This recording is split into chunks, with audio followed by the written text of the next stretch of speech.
The truck was clearly overloaded, yet strangely enough, the inside of the cargo hold was empty. The customs officers knew something was off. When they checked the outside of the truck, they noticed that its length was unusually extended. So, they instructed their men to shoot from the deepest part outward. Sure enough, something was amiss. The deceived man was furious, but once he entered the truck, he didn't order his men to attack. Instead, he reassured the women and children inside, promising them the best treatment if they came out voluntarily. Despite his lengthy persuasion, no one trusted him. Just as he was about to give the order to attack, a girl, tempted by his offer, stepped out, only to be immediately killed. The man then ordered his men to fire wildly into the cargo hold. A woman hiding in the corner covered her mouth, afraid to make a sound. As the container doors slowly closed, the massacre ended. Only then did the woman dare to lower her hand and cry out in grief. Thinking they had survived the ordeal, she hoped everything would get better, unaware that a greater disaster was waiting. The container was soon loaded onto a ship. Suddenly, a violent shake woke Amy from her sleep. It was a severe storm. Instinctively, she screamed for help, but no one outside the container could hear her. The ship capsized in the waves, and the container with Amy was thrown into the sea.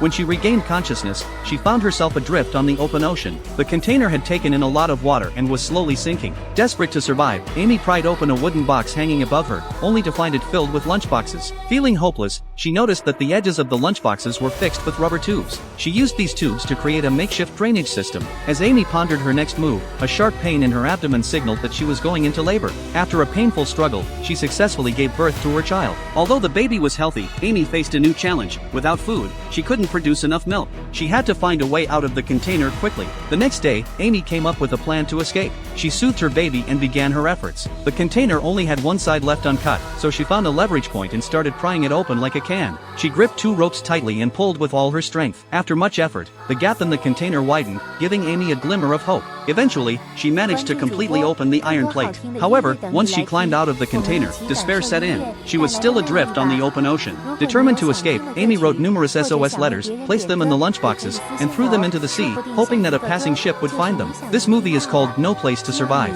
If you're interested, go check out the original film.